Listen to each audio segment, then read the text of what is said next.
4:45 a.m.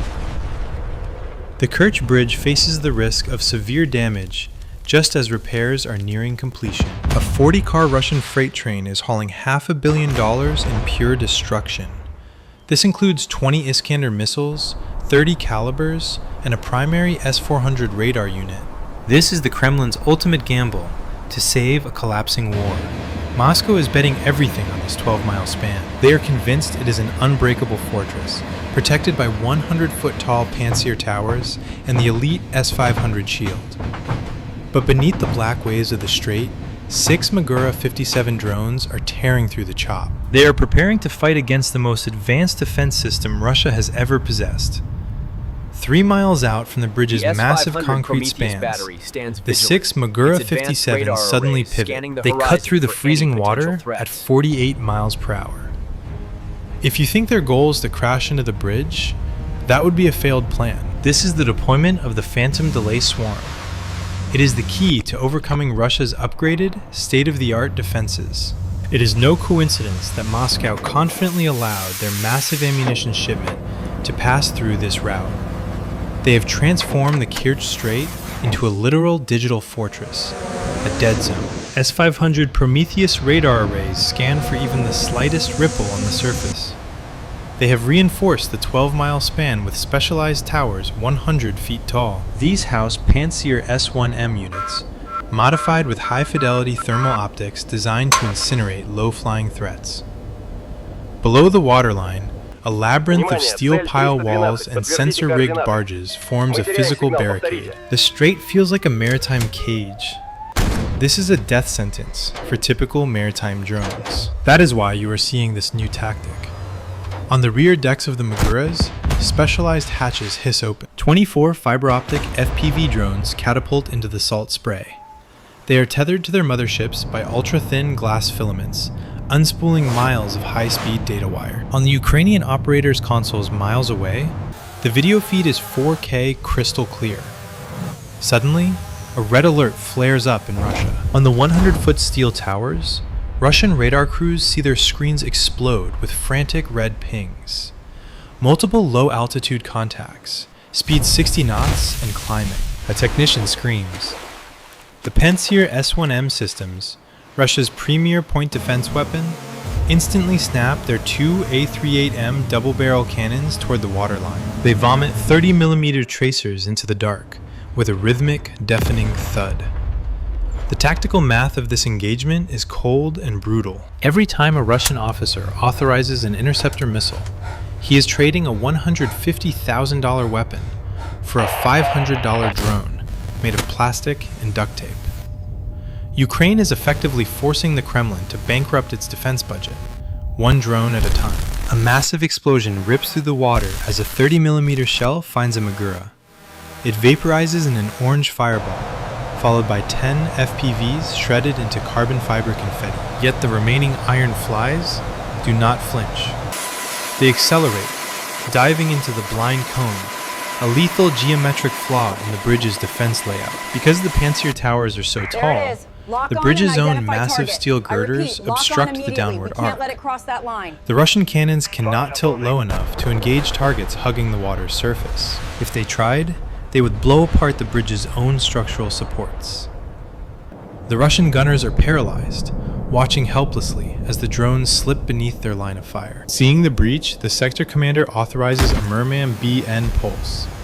He cranks the most powerful electronic warfare system on the planet to 100% output. A digital blizzard floods the air, meant to scramble every GPS and radio frequency within 1,000 miles. In any other battle, these drones would fall into the sea like dead birds. But as the Russian crews watch their jamming meters redline, the Ukrainian swarm keeps coming. Just as the FPVs slip into the shadows of the concrete pillars, a relentless barrage of attacks follows. 15 AN 196 LUT. Long-range drones. Each packed with a 165-pound high-explosive warhead, plunge from the clouds at 150 miles per hour. These are predators with 15-foot wingspans, designed to overwhelm even the most advanced radar logic.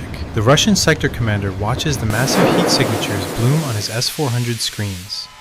He knows the enemy is targeting the upcoming ammunition train. He orders, "Lock and fire!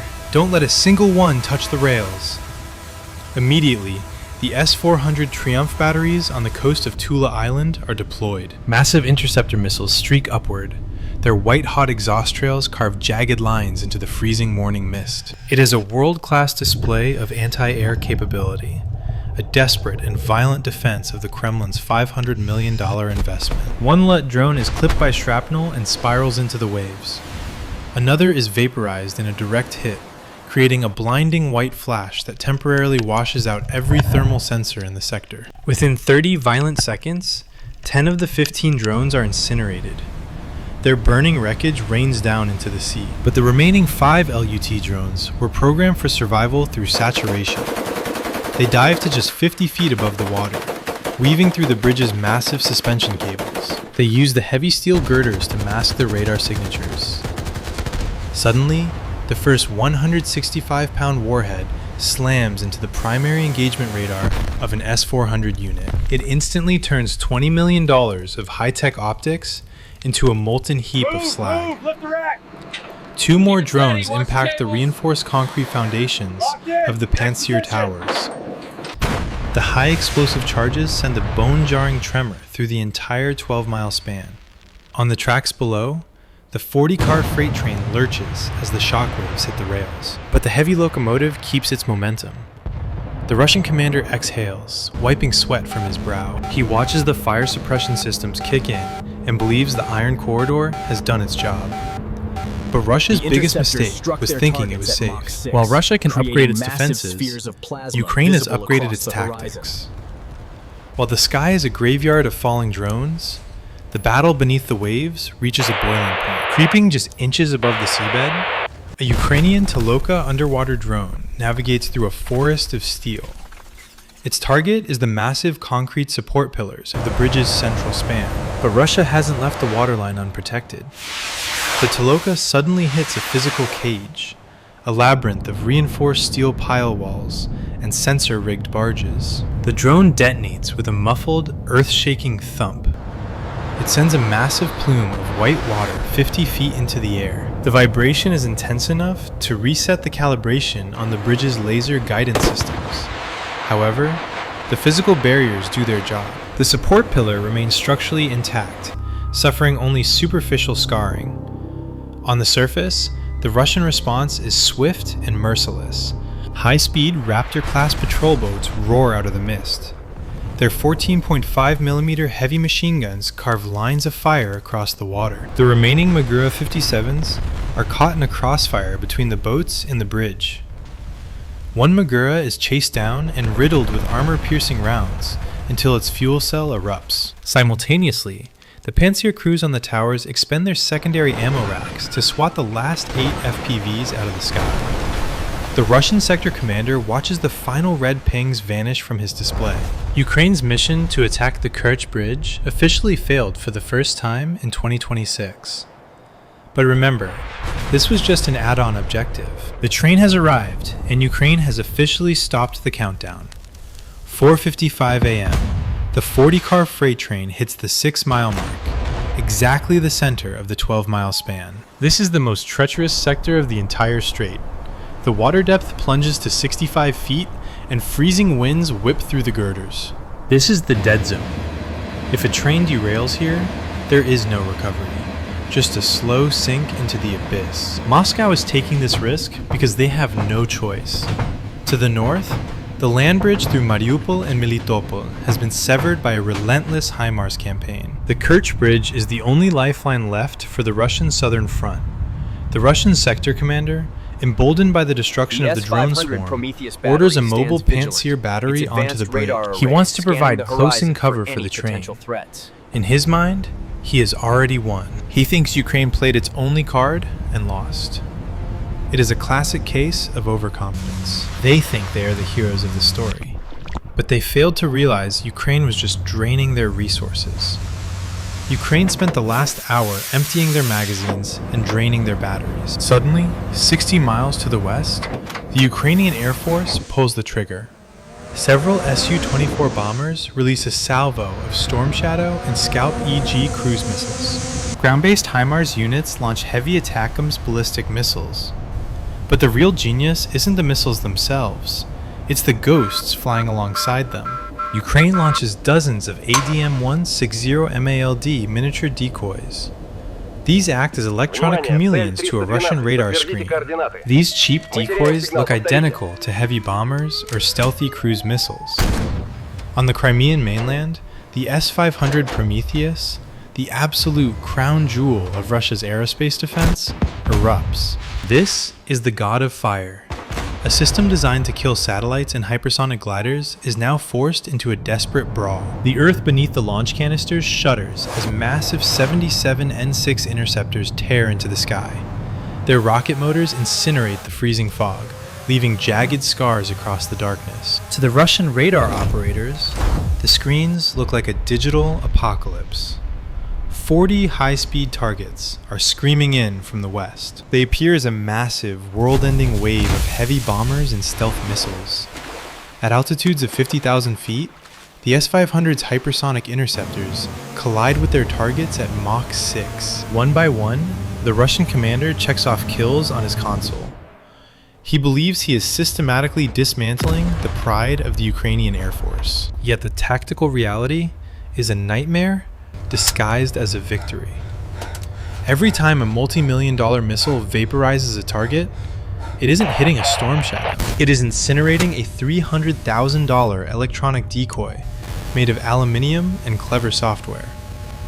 The S-500's advanced AI is being fed a diet of electronic ghosts. The Kremlin is effectively firing golden bullets at plastic decoys. As the sky glows with the fire of successful intercepts, the Russian commander is gripped by a false sense of triumph. He is so focused on the war in the clouds that he has completely missed the real threat. Hidden beneath the radar clutter, hugging the waves at a mere 30 feet, the actual Storm Shadows are closing the gap at 600 miles per hour. The S-500 has won the battle of the decoys, but it has left the iron corridor wide open for the real killing blow. 4:58 a.m. The trap is sprung. Ukraine activates Phase 2, and the tactical geometry of the strait becomes a death sentence. 6 Storm Shadow and Scalp EG cruise missiles are skimming the waves. By hugging the water, they stay hidden beneath the radar horizon until the final 15 miles. For the Russian defenders, the reaction window has shrunk to a terrifying 90 seconds. Simultaneously, 4 ATACMS ballistic missiles are plunging from the upper atmosphere in a vertical dive. This is the ultimate split-focus dilemma. The Pantsir systems are forced to scan horizontally for cruise missiles. The S-500s are forced to look straight up at the ballistic hammers. The Russian defensive brain is totally saturated. The silence is shattered by frantic screams in the command center about multiple incoming vectors. The S-500 launches its final reserves, but once again, the software fails. It locks onto ghosts while the real missiles streak through the gap. On the bridge, the mobile Pantsir unit scrambles to rotate its turrets. But the earlier drone swarm left a legacy of chaos. Between sensor overload and the blind cone obstructions of the girders, the Russian response is delayed by 7 seconds. In modern missile warfare, 7 seconds is an eternity. The Pantsir cannons roar, shredding 2 Storm Shadows just 500 yards from the span. However, the remaining 4 Storm Shadows and 3 ATACMS find their mark with surgical precision. The first Storm Shadow slams into a container holding Iskander missiles. The result is a cataclysmic secondary explosion felt 10 miles away. A split second later, the ATA-CMS warheads impact from above. Their tungsten pellets shred the freight train like it is made of wet cardboard. The chain reaction ignites the Caliber missiles, sending supersonic debris into the sky like a fireworks display. The physical destruction is absolute. The intense thermal energy melts the steel rails. The sheer kinetic force pushes 40 cars and $500 million of assets into the 65-foot deep water. A pillar of black smoke, visible from space, begins to shroud the entire 12-mile span. The logistical fallout for Moscow was catastrophic for the Southern Front. This wasn't just a loss of hardware, it was the loss of their Amazon Prime delivery service. With the rail line severed, the Kremlin is forced to revert to slow, vulnerable ferries to move ammunition.